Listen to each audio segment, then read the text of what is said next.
দায়িত্ব নেওয়ার পর সংবাদ মাধ্যমের মুখোমুখি হয়ে কী জানালেন রানাঘাট পুলিশ ডিস্ট্রিক্টের এসপি, আসুন দেখে নিই। আপনি যেটা ঘটনা বলেছেন সেটা এখানে তো আমার মনে ছিল না। আপনি আজকে বলেছেন যেটা আপনি বলছেন হাসপাতালে এরকম কেস হয়েছে, ডেফিনেটলি আমরা ওই কেস দেখবো কীভাবে ইনভেস্টিগেশন হয়েছে, এটা নাম্বার এক। সেকেন্ড, আপনি বলছেন কিছু নিজেকে মহিলা সমিতির নাম করে এরকম ইলিগাল কাইন্ড অফ অ্যাক্টিভিটি করছে। আমাদের কাছে যদি খবর আসলে আমরা নিশ্চয়ই ওদের অ্যাকশন নেব। কোনো ভিক্টিম যদি আমাদেরকে এরকম অ্যাটলিস্ট কমপ্লেন দিয়ে দেয় কি they are facing harassment or this kind of pressure, তাহলে আমরা ওদের নিশ্চয়ই অ্যাকশন নেব। এরকম কোনো কমিটি या आउट ऑफ द वे ये सेटलमेंट और illegal matters there is no way police এদের এগেইনস্ট নিশ্চয়ই প্রপার অ্যাকশন নেবে। আমার কাছে ইউটিউবের তো যে ওপেন যে সোর্সে ওরা শেয়ার করে ওখানে তো অনেকটা যে মিডিয়ার নিয়ম তো হয় না, তাহলে যা চ্যানেল যে কিন্তু এক্সিস্টিং গাইডলাইন এক্সিস্টিং ল যে আছে ওকে যে ভয়েড করবে, আমরা যদি আমাদের ইনকোয়ারি কিংবা ইনভেস্টিগেশন করতে পাবো ওদের এগেনস্টে আমরা অ্যাপ্রোপ্রিয়েট লিগ্যাল অ্যাকশন নেব। স্যার, আমাদের আপনার রানাঘাট পিটি হচ্ছে বাংলাদেশ বর্ডারের কাছে।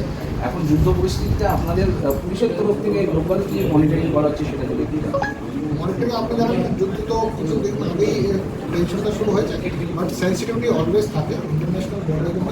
তাই জন্য আমাদের পার্ট যে আছে আমরা রেগুলারলি যে পেট্রোলিং করি, আপনি দেখবেন রিসেন্টলি আমাদের দ্যাট এক্সটেন্সিভ ওর অ্যালার্টনেস জন্যই আমরা অনেক যারা বাংলাদেশে ধরেছি প্রপারলি ওদের সঙ্গে অ্যাকশন নিয়েছি।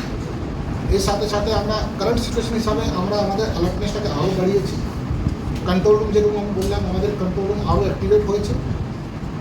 ইন্ডিভিজুয়াল যেখানে বর্ডার আছে বর্ডার বাদ দিয়ে দিই আশেপাশে এলাকা it is not beyond of that border, এখানে যেটা তো আমাদের সেন্সিটিভ ইনস্টলেশন আছে ওদের সঙ্গে যোগাযোগ করা, কোনো হসপিটাল আছে, কোনো ফায়ার ব্রিগেড আছে, কোনো পাওয়ার হাউস আছে, যেখানে ট্রান্সফরমার সাবস্টেশন আছে, আমরা ওদের সঙ্গে রেসপেক্টিভ ডিপার্টমেন্টের সঙ্গে কোঅর্ডিনেশনে আছি। বিএসএফ ক্যান্সেল আছে, হ্যাঁ বিএসএফ সঙ্গে তো they have their own strategy, but we have coordination. বর্ডারে তো they have exclusive right, but ওদেরকে এই পরিস্থিতিতে যদি ওনার কোনো স্টেট অ্যাডমিনিস্ট্রেটিভ হেল্প না দেয়, পুলিশের দিয়ে হেল্প না দেয়, we are always having that coordination. আমাদের মিটিং রেগুলারলি আছে, আমরা ওদের সঙ্গে ওদের ক্লোজ কোঅর্ডিনেশনে আছি। ওনাদের যা হেল্প লাগবে in case of urgency whatever help they are expecting from state and other agencies like police, আমাদের সিভিল অ্যাডমিনিস্ট্রেশন, ফায়ার ডিপার্টমেন্ট, আমাদের ইলেকট্রিসিটি ডিপার্টমেন্ট, আমরা কিন্তু ওই সব কোঅর্ডিনেশন অলরেডি আছে।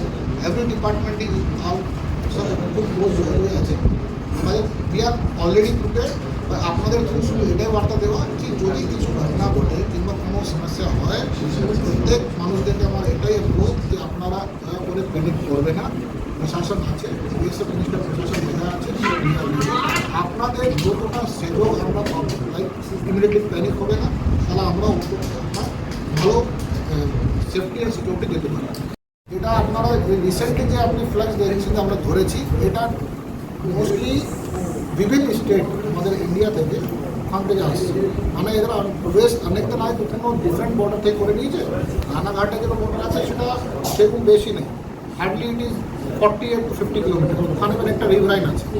আমাদের বঙ্গাল আমাদের ওয়েস্ট বেঙ্গল সাথে যে বর্ডার আছে খুব বড়, তো ওরা অনেকদিন আগে প্রবেশ করে গেছিলো, সেটা আমরা ইনভেস্টিগেশনে পেয়েছি। নাও দে আর রিটার্নিং, যে চাপ পড়ে গেছে, কোনো মহারাষ্ট্র থেকে আসছে, কোনো গুজরাট থেকে আসছে, ওরা ওখান থেকে ফিরছে। ফেরার সময় যেহেতু আমাদের অ্যালার্টনেস আছে পুরো বেশিটা, অ্যান্ড ডেফিনেটলি আমরা লোকাল পাবলিকের খুব হেল্প পেয়েছি। ওদের কাছে কিন্তু ওরা ইমিডিয়েটলি শেয়ার করছে, তাই জন্য আমরা এদের ধরতে পেরেছি। এদের কাছে যারা আসছে এদের they are not coming from Bangladesh, they are returning to Bangladesh, তাই জন্য ধরেছি। এরা অনেক বছর আগে আরও পার করে গেল, যেটা আমরা ইনভেস্টিগেশনে পেয়েছি। তাহলে আমরা ওটা भी দেখছি ইনভেস্টিগেশন কীভাবে পার করে গেলো, ওই সময় কী করে গেলো, what was the documents with them, যেখানে এরা গিয়ে থাকতো এতদিন ধরে, কোন স্টেটে থাকতো, কোন সিটিতে থাকতো, কী কাজ করতো, ওখানে এদের নিজের কী আইডেন্টিটি দিয়েছে, এইসব জিনিসটা আমরা তদন্ত করে দেখছি।